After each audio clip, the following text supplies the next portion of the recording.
What an exciting talk. The last talk of our morning session is also really exciting because it touches one of the topics that is really dear to many of you, that is how much it's worth. What are the trends of the market? How the prices are evolving in different categories of color gemstones. And we have with us Brecken Brandstratter. I hope that I say your name correctly. She's editor-in-chief of Gem Guide, and maybe you know Gem Guide for Gem World International, that was founded by our colleague Richard Drucker, and now is led by Stuart Robinson in Chicago. And she's an editor and a trained gemologist as well, and she will share with us how prices have been evolving lately. So thank you very much for coming, Brecken. The stage is yours, and looking forward to your talk today. I thank you.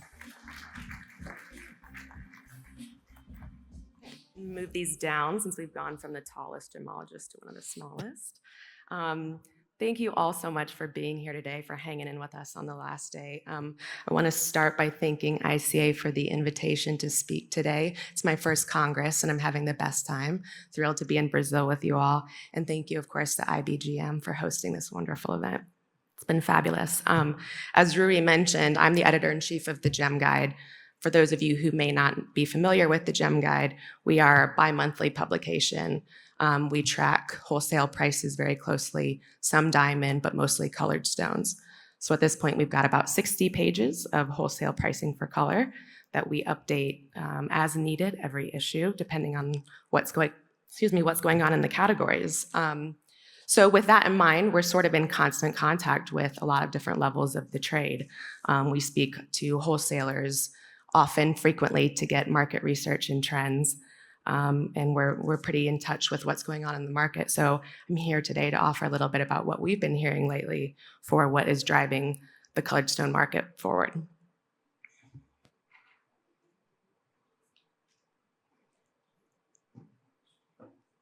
Sorry.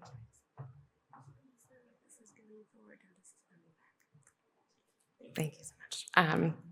So to kick it off, to sort of establish what the market's been doing lately, I wanted to take a look at performance over the past few years before we look ahead. And I think, as we all know, starting with the pandemic, we saw really strong performance for color. It was certainly a tale of two markets, depending on which of the parts of the supply chain you were talking about. A lot of areas really hurt during the pandemic, but when we look at demand and sales, starting with 2020, we were hearing record years for a lot of wholesalers and jewelers as well. That strong performance really continued through about 2022. And then at that time, we were hearing that the market was quieting just a little bit. Not necessarily that things weren't going well, but it was sort of a reset of the market to pre-pandemic levels. And then so far in 2025, as we know, there's a little bit more caution in the market for obvious reasons. So we're seeing things slow a little bit, narrowing in trade activity. And, as production, we've heard a lot about production being limited. That scarcity continues to support the price levels right now. The biggest threat that we're seeing for what could change pricing, what could affect that, is whether or not consumer buying declines. So we're certainly going to keep an eye on that. Getting close to seeing what happens with consumers in terms of their fears with tariffs and economic policies and what have you. So with that in mind, let's look at some of the trends that have shaped the market in recent years and the ones that we think are really going to continue to develop it into the future. Starting with the big ones, Rui mentioned price, of course, and supply. So we've talked about this already, this conference, but one of the main issues and one of the main talking points we keep having with the trade is how limited supply is, how hard it is to get material, especially on the fine and extra fine, and just overall remains really limited. When you combine that with, during COVID, we heard that a lot of source countries were losing miners who were going to find other means of making money, and they didn't all return, so there was not much production coming out, sort of been slow to come out of that. When you combine that with the fact that there haven't been many big finds in recent years, as well as a lot of geopolitical developments in source countries that I'll talk about later, more countries trying to retain value in country, all of that has combined to just a really tight supply right now. And so not surprisingly, what we're seeing is very high prices for color, especially in fine and extra fine. I've only been at Gem Guide for 2.5 years now, but I've been trying to keep up with what our research director, Stuart Robertson, tracking what he changes every issue. And in 2.5 years, I've not seen color go down in the pricing that we list, maybe one tiny category in one stone, but I think that's a good indicator of what's going on right now, just pretty high. And I note this second one because starting about Tucson 2024 and even into this year, wholesalers were more hesitant to sell their goods, knock off any of the price, because they were realizing not only that they had to source, but that they'd be sourcing at higher prices moving forward. So trade activity was a little bit quieter this year in Tucson. And I bring all this up not only to state the obvious about where prices are going, where they are right now in the market, but also because these supply and price factors are really influencing a lot of what we're seeing in the buying trends right now. But before I get into those buying trends, our ever popular historic price charts, starting with Ceylon sapphires, just to give you guys an idea of what has happened. Obviously, this is a longer look at pricing. But sapphire continues to be a very strong seller in the trade, one of the tops, no surprise there. And we see Sri Lankan materials currently being the benchmark for pricing there. It used to be Myanmar, but obviously with an inconsistent supply, the geopolitical issues tampering demand in the West, Ceylon sapphire really is the benchmark for price for blue. So here's an idea of the past 2 decades plus of what's going on. So you can really see a major change there in those top qualities. Red spinel is kind of an interesting one to look at. Spinel, since 2020, I would say, dealers have been saying spinel is flying off their shelves, sort of across the board, all colors. Red spinel is kind of interesting because it's benefited from the high price of ruby, so people finding their way to red spinel as sort of a color substitute. That being said, supply, as we know, isn't very big for red spinel, so demand continues to push price up, as we can see. And note this is 1 carat pricing for red spinel, and of course, when you get into the larger sizes, the price history, the price gap ends up being significantly higher when we look at how much it's gone up there. And then just to take a look at a classic staple, even in peridot, as we can see, supply tends to be a little bit more stable there. Demand tends to be a little bit more stable. It's a classic, but even when you look at the affordability, even in the past 2 decades, that price has doubled in fine and extra fine. So just across the board, continues to go up. And I wanted to note rough prices. I'm not going to get too much into the hard details of this because we don't track rough prices specifically as we do faceted goods. But what we were hearing, especially this year in Tucson, is that rough across the board is very high in price.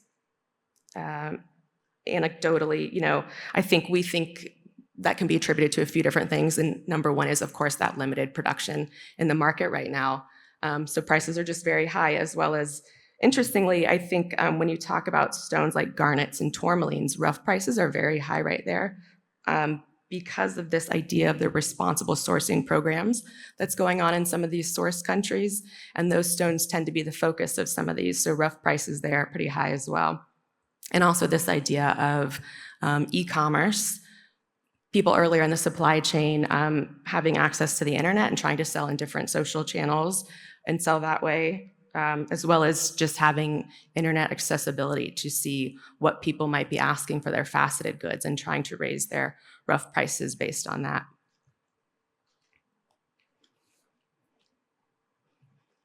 And now getting into the buying trends, I mentioned that this supply and pricing is really forming a lot of what we're seeing for buying. And I would say right now that buying seems to be across the board more than ever before. Usually when we're in Tucson and we're talking to the exhibitors, there is maybe one stone or one color that tends to stand out in terms of what people are telling me that they're selling. And this year it seemed to be really across the board. There wasn't much that was in common between a lot of dealers. We saw, as we note here, the biggest, widest array of stones beyond the big three. Now, obviously, you go to Tucson for that anyway. You want to see all the special and interesting goods, but this year buying was really going outside of these traditional categories into new material. We're seeing a lot of color being used in new places, a new opportunity for colored stones. Opaque stones, hard stones being the center of new lines. I think of Palmolato, that brand we all know. They have done for a few years now a collection of really big cocktail rings, and they're putting malachite and lapis and opaque rhodochrosite at the center of them to sort of celebrate this kind of material. For the past few years, right after the pandemic, we were also seeing a lot of designers at the Couture show in Las Vegas that many of you might know is really an indicator of what's going on in fine jewelry design. And there was a lot of enamel accents for a few years. And now we've seen that sort of quiet down. And in place of that, they're using opaque stones as accents, and they're doing really cool things with it, like herringbone patterns, mosaic patterns.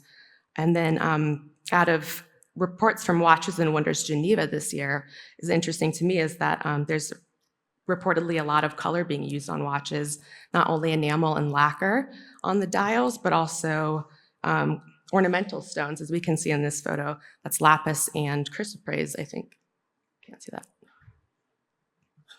So there's lots of opportunity, lots of new buying trends going on for sort of widening the market for color.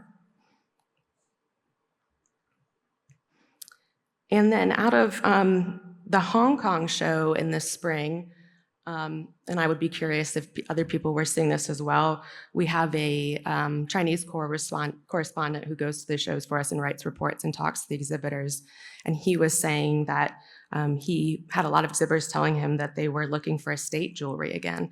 And again, this goes back to the idea of high prices, sourcing not only the estate jewelry, but potentially looking for what opportunity lays in colored stones in that category. And we also noted starting last year and certainly into Tucson this year that gemstone beads are on the uptrend. We know that's a very classic style, so it's not like this is a new trend that's coming in, but there's definitely increased interest in it. And we think that's really for a few different reasons, and obviously price has a lot to do with it. As we know, gemstone beads don't take as high of a quality of a stone, so it offers a really good price opportunity. So these designers are looking at big and small, but in general, strands with really good color that offers really good opportunity. And as we all know, the gold price right now is at a record high. So some of these exhibitors were telling us that they think it's designers looking for alternative ways of, instead of offering a solid gold chain for their necklace, a nice beaded necklace.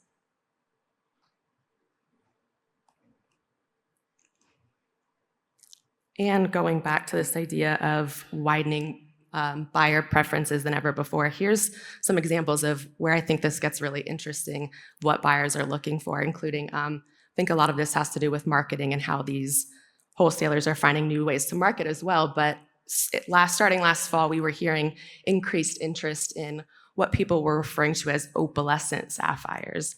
And what they were really talking about there was just sapphires with a lot of silk needles in them, so much that it sort of took on a hazy appearance. But with the designer crowd, that has been very popular. Green Couprian tourmaline is kind of an interesting trend we've been tracking. Just as a note, Gem Guide uses Couprian to talk about all sources. We only refer to Paraíba unless it's from Paraíba. So here I mentioned this for both Mozambique and Brazilian material. But last year we heard some exhibitors saying that they were getting increased interest from a lot of designers in this material. Obviously, it offers a better price point, but it still has sort of the cachet of that beautiful neon blue that we all know and love, and it tends to be cleaner material as well. So that's sort of an interesting area that designers are finding their way into. And then, party sapphires, interesting stones. I specifically think of the ones from Australia that have the cool blues and yellows. Bicolor anything right now seems to be very hot, but they're cutting it in ways that maybe isn't such a specific delineation in the stone between the bicolor. They're sort of celebrating the colors for what they are. We are also I've been seeing a lot of, cutters celebrating the imperfections in stone. So they maybe are taking, for example, the growth zones of corundum and cutting it so that you can see it right under the table, which is kind of interesting. So there's definitely a growing interest in this material that is perfectly imperfect, as we say. And I actually had, I was at the J in New York show this spring, and I had a designer come up to me and she said, I want to create an entire line using just imperfect stones. Can you direct me? She said imperfect, but with great clarity. So that unclear what she meant by that. But I do think that's very indicative of where the market is today, that she wanted to do a whole jewelry line based on that.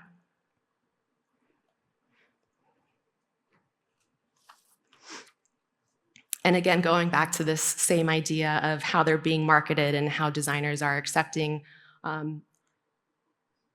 using color substitutions and finding their ways into different materials, as well as being more accepting of new colors in traditional stones, things that maybe haven't traditionally been seen as the ideal. So for example, here we have this blue sapphire from Montana that's being marketed as the denim sapphire.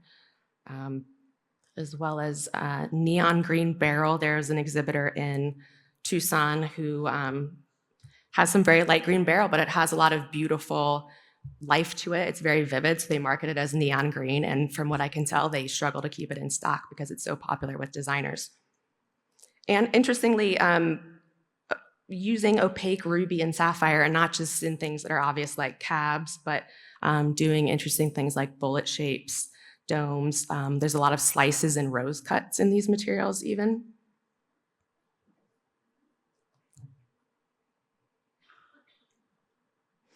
And just to go back to the idea of pricing and what's going on in here, this is something I just wanted to bring up that we've been noticing, which is we've been hearing that the cost of meli has been a little bit high lately as well due to higher cutting costs. Which is tempering demand for smalls in the US market. We're seeing that clear evidence of this trend.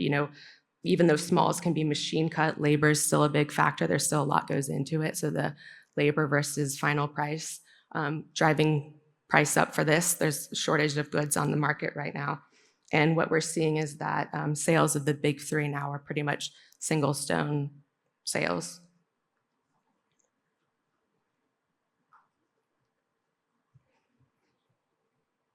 And along the same lines, we sort of always are, I think there's a conversation around whether or not the synthetic color market could go the same way as synthetic diamonds. And I think we all know that this has been around for a long time, doesn't seem to be a threat.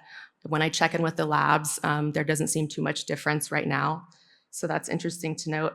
One of the things I think it's interesting in this area to talk about is conversations with wholesalers, just a few who are saying that they are seeing more synthetic meli on the market in parcels. Now I add a caveat for this because when I hear synthetics in the market, I instantly go to the labs, and I canvassed a few in the industry to see what they were noticing in the area of meli.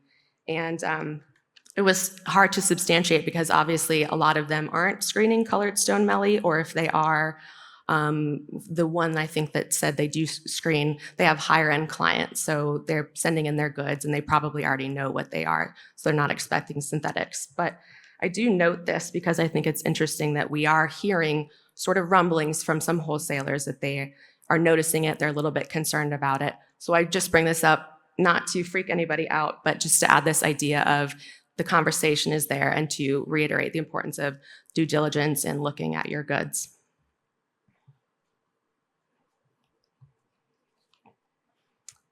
And I'm gonna jump into tariffs super quickly though. I'm not gonna get that far into this because we heard so much from Sarah, and I love Sarah so much, I don't want her to come for me. So I don't wanna say anything that's not right. But I think it's really hard to talk about the current market outlook when you're not addressing the negative impacts that it could have when we're looking to the future for color. We know that it's, directly stifling consumer spending, and it will influence the gem trade. It has already. We've heard of order cancellations, memo deals halted, that kind of thing. We know goods were sort of paused for a while with the gem labs in the US because they were subject to the duties. So the question mark for us now is, will they affect sales? Will the market pull back a little bit? And if so, how much? We heard Sarah talking about the people that were trying to move their goods into the US as quickly as possible. And on our end, we were also hearing conversations of dealers wondering if they're going to have to rely on old stock, what that might do to their inventory. And, I think the question was asked whether or not part of this conversation could be what it will do to markets in terms of if people start looking to different hubs for different things, which interestingly is something that we've heard too, from a very small base, but we've heard a few wholesalers wonder potentially about, if we cut goods currently in China now, will we have to look elsewhere to get our goods cut to take into account those tariffs. So I think it's definitely an idea that's floating around. We'll see what happens there. And of course, I think you can't forget about the concerns that are happening, especially with some of these responsible sourcing programs, of what might happen on the ground with some of these communities as the costs go up and that kind of thing, how those markets might be affected as well. And beyond just the US's activities lately, I mentioned earlier there's an increasing amount of source countries focusing on working to retain more value in country with various policies, with various levels of success, but it has, with a few of these, hampered trade a little bit. So I think they're of note. For example, Kenya last year enacted a strategic minerals plan where they identified, I think it was 12 different minerals that were important to them. They were going to try to reevaluate the process for exporting those and trading in those. Savorite, garnet was considered one of them. So for a while, there wasn't much trading going on for savorite. I reached out to a correspondent we have on the ground in Kenya, and he said that there was a recent reshuffling in their Ministry of Mines. So they're hoping that they'll get savorite removed. But for now, he said they are exporting as grossular garnet in an attempt to keep trade going. Zambia, I think it was right around Tucson, Zambia put a 15% export duty on precious gems, which was on top of 6% royalty tax, which meant their tax on revenues was 21%. And when you compare this with the competitors for emeralds, of course, it sort of put them in a non-competitive state. And within about a month, they had reversed it. But one that is still currently ongoing is Malawi. Earlier this spring, they put a temporary halt on gem exports. They said at the time that it was indefinite. The trade came back and then sort of took issue with it. So they put a 21-day cap on it for no gem exports.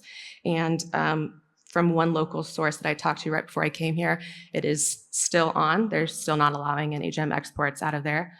So nothing is flowing out of Malawi.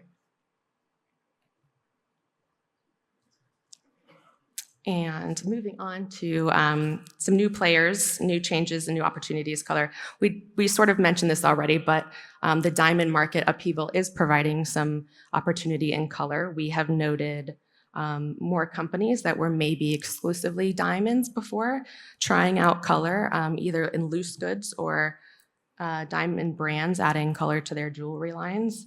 Not really a new trend, but definitely picking up the pace and reflective of a market sort of supporting a balance of the two. So they're not necessarily leaving diamonds, but finding a way to add both to their inventory. Sort of started with small independent designers and custom jewelers, and now is moving in towards the mainstream, including some of the majors. And a lot more designers as well, designers that were exclusively diamonds, trying their hand at color. And tenders, I won't go into this too much because we heard a great talk from Tim, but I do think it's interesting to note because we are seeing an increased interest in tenders as a method of sales for color. I think there are a few, it allows for their material to reach a wider global audience, of course. I think there are two really good examples that I find really interesting in this space. And the first is, of course, Belmont. using their tenders, they've really leveraged the tender system well to gain an international awareness for their emeralds, sort of helping raise the perception in the global trade. And we know as their auctions attract an increasingly qualified buyer level that it really reflects the growing recognition and acknowledgement of the quality of their emeralds, and is sort of helping set them apart in the market for Brazilian emeralds. And they, of course, continue to make investments to the process. We've heard from Marcelo talk about the technology, and they're doing a lot to ramp up their production in that area as well to keep up with that demand. And the other interesting one, I think, is Potentate. You guys might know Potentate as the Rock Creek sapphire miner. They started doing international tenders last fall, I want to say, maybe, yeah, okay. They did their first in Bangkok last fall, and I talked to someone on the team in Tucson this year, and he seemed very, very happy with the turnout of it. A lot of interest in that event, sort of material across the board. And I think it's really interesting because we've been hearing that a lot of American gems tend to be local markets now, and Rock Creek, with the exception of Rock Creek, Potentate has the production there to not be a local market, and now they're driving into the international market, which is really cool. And the other thing to note about tenders is from Gem Guide's perspective, they're interesting because depending on the category, of course, certainly not the case for everything, but we do note, as Tim said, depending on the tenders, there can be some sort of instability with pricing. And for some of the categories, we certainly do note that the tenders are starting to affect them. And I specifically talk about Mozambique rubies. As we know, the big players in Mozambique rubies are all going through tenders. So Gem Guide in its last issue, based on what we were hearing from a few of the recent tenders, did raise up our fine end of Mozambique ruby pricing.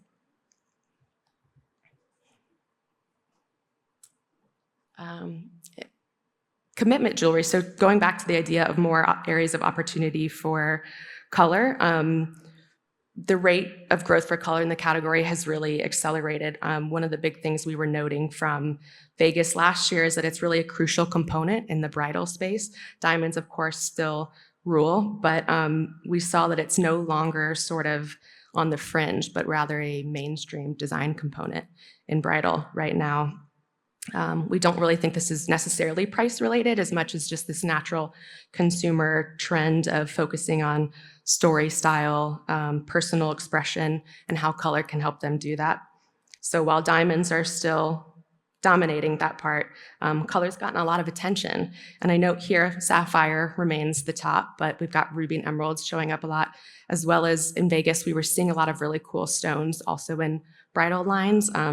As you can see here, spinel, peridot, lots of garnets being used, so lots going on there. And also interestingly to note, I saw an article in Rappaport this spring about the color market, and going back to Liebisch, they do the fine end of colored diamonds and really fine color. And I have a quote that they said, in the bridal segment specifically, the market share of colored gemstones rose for them to 15% last year. And also just to quickly touch on this idea of trade shows, this conversation started for us right around the time of the pandemic, but when companies were starting to reevaluate how they were doing business, this conversation of where to do that came up. And what we're hearing now a lot too is, with the exception probably of Tucson, is where the colored stone trade will start doing that. We are very curious what's going to happen in Las Vegas. I think there's a lot of concern for color and loose goods there. Whether people will come or be reluctant to sort of bring their inventory in with everything that's going on. I do think, even before this conversation happened, it seemed like JCK presence of color was shrinking a little bit. And we're hearing a lot more attraction to these smaller curated shows. So the two that keep popping up are Gem Geneve and Inorgenta. We heard a lot of positive feedback about Gem Geneve this year specifically. We know they were expanding their footprint. And so I think there's a lot of optimism around that as an option for color. And of course, it wouldn't be a colored stone conversation without talking about responsible sourcing.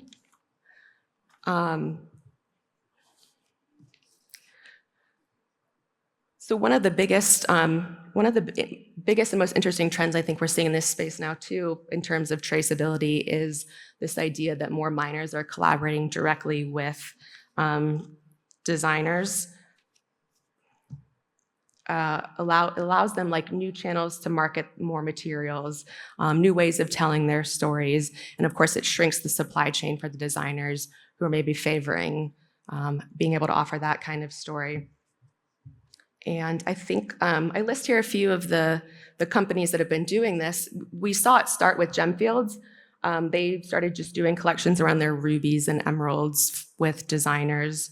Muzo, the mining company Muzo, did it a few years ago with some of their lower quality goods, their more commercial goods, as a way of marketing tumbled and cabs and that kind of things. It was actually really cool. Cuprian and Company is a mining company out of Mozambique, and they, I mentioned the trend earlier of green Cuprian material. They've sort of grasped onto that really quickly, and right in time for Tucson this year, they launched a whole collection with some really good high-end designers, like think Stephen Webster, to sort of showcase what this material could offer, the arrays of greens that were there.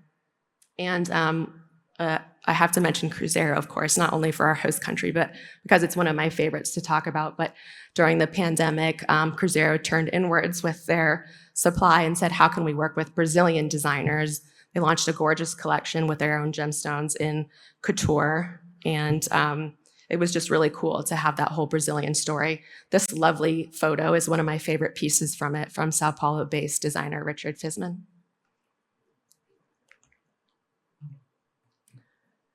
And one of the areas, the new areas of opportunity in this space that sort of aligns with what's also happening in buying trends is this idea of using more qualities of goods as a way of being more responsible in your sourcing. So this is an Instagram screenshot that I grabbed a while ago, and he just brings up the idea of if it's ethical to only be buying a certain percentage of goods. I'm sure there's lots of thoughts on that, but I thought it was an interesting point because he continues, do you think it's ethical for a small percentage to actually get purchased? We realized this disconnect very early on and have been incredibly intentional with buying, sourcing, cutting, showcasing, and using so much of this material that was overlooked for so long. And I think this could really align with what a lot of designers are already wanting to do in terms of the interesting material, what's not already in the market. And there's a lot of interesting things going on in cutting as well, unique cuts. There's a lot of, especially US-based cutters, I think, that are sort of starting with the material and adapting their cuts to that. So I think this is all just, this trend of more materials really playing into this space well, sort of overlapping with a lot of the buying trends that we're seeing.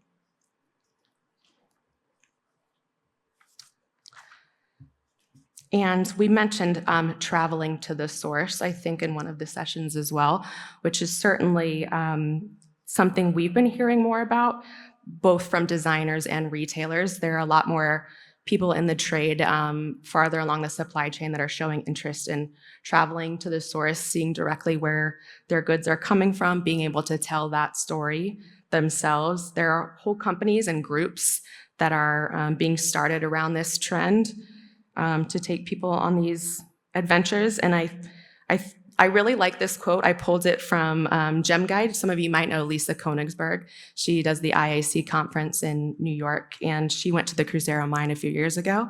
And I asked her to talk about why their work was critical and what that meant to her. And she offers this idea that, you know, the committing to responsible sourcing is in line with who you are. Therefore, it's critical to offer as many experiences, perspectives, and points of view as possible, and then invite people to experience them. And I really liked that idea because as somebody who has been in some mines and had the opportunity to do that, I do think it is sort of pivotal to changing your thinking and understanding the supply chain and being able to understand what's going on in the market. I will add, though, that I was speaking to somebody about this trend, somebody who visits the source a lot, and he raised the concern, though, on the other side of security issues. And, you know, as more designers travel to some of these smaller mines and they're posting where they are. Security issues can arise with, suddenly maybe locals know that someone has hit a pocket and what could go on there. So I think it's something for the trade to address as this becomes clearly more of a movement. Some interesting things going on in technology shaping the space, blockchain being the obvious one, as we know. AI, I think, is coming in a really interesting way in color. AI machine learning is obviously used for diamond grading already, but there is a lab in Europe who is now using AI machine learning for origin determination. And on a smaller role, the growing role of tech and exploration, not an area that tends to get talked about so much in the trade, but one I find really interesting. And I bring this up because there was a really cool article in GEMA's magazine a few years ago about a researcher who was using drones for exploration of peridot in Canada. I don't know much of geology, but from what I can tell, those deposits look visually very different. So he was able to use a nice drone to sort of look through the area and see what the possibilities might be. When I asked him more about the changing tech in the space, he's still doing research, so he wasn't going to give me much, but he did say the future of ruby and sapphire exploration, at least as I see it, is being developed using a combination of solid, tried and true geological approaches, customized to target corundum, in addition to using modern tech to increase efficiency. And I bring this up because during a time when supply is so limited, and we're also hopeful for that next big find, this could be a really cool space to watch about what goes on there.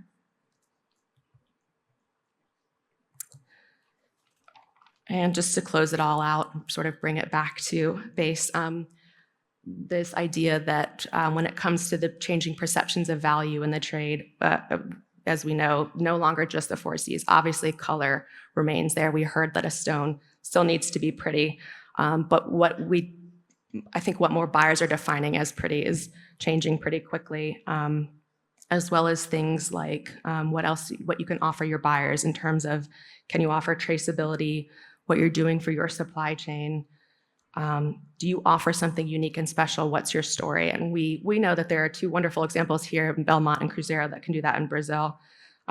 So amid a smaller supply, buyers are finding this value in more material than they ever have before.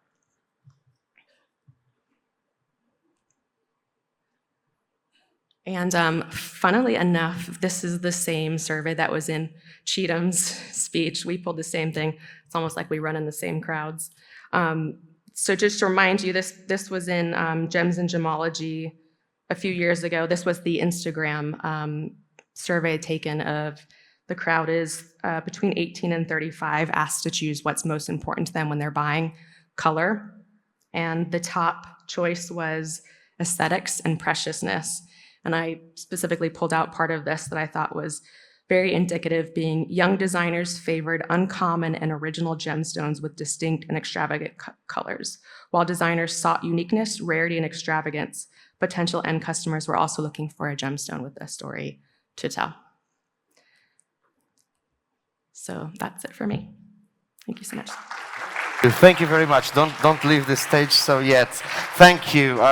It has been really enlightening to see how trends are going in so many other perspectives. We do have time for 1 or 2 questions, but I have one. Okay. Yes, you mentioned how gold prices have been affecting how lower priced products are being more trendy, like the drilled beads, for example. Is that the same situation for some Brazilian color gemstones like amethyst, citrine, rock crystal, blue topaz, etc.? In terms of demand? Yes. Yes, certainly. I think that's very much the case, that they are finding their way into some of these more affordable goods and finding, still really good color, like I mentioned, but yeah, definitely. Thank you. Yeah. Thank you very much. There is one question. Yes, Brian. Brecken, that was a great talk. Thank you. I'm going to take the opportunity to make a comment, but it's related to all this, and it circles back to what we've been discussing about the small-scale artisanal miners, especially how it relates to here in Brazil. Because of the supply shortages, let's be real that as we go forward in the future, any commodity metals, gems, they're getting harder to find. That's just the reality of mining and geology. So but for Brazil here, if we can come up with a system to help those artisanal small-scale miners come online, there's many that would like to be formalized, but they just don't know how. So I just wanted to say that again. Thank you. Thank you very much, Brian. Do we have any other questions in the room? Well, if not, thank you so much, Brecken. It was really enlightening. And thank you very much. Well, our next speaker, it's a very popular one called Coffee Break. And we will resume in the room at 11:15 to the last section of the speakers of our proceedings. So enjoy coffee break and see you back in 16 minutes and 12 seconds. Thank you very much.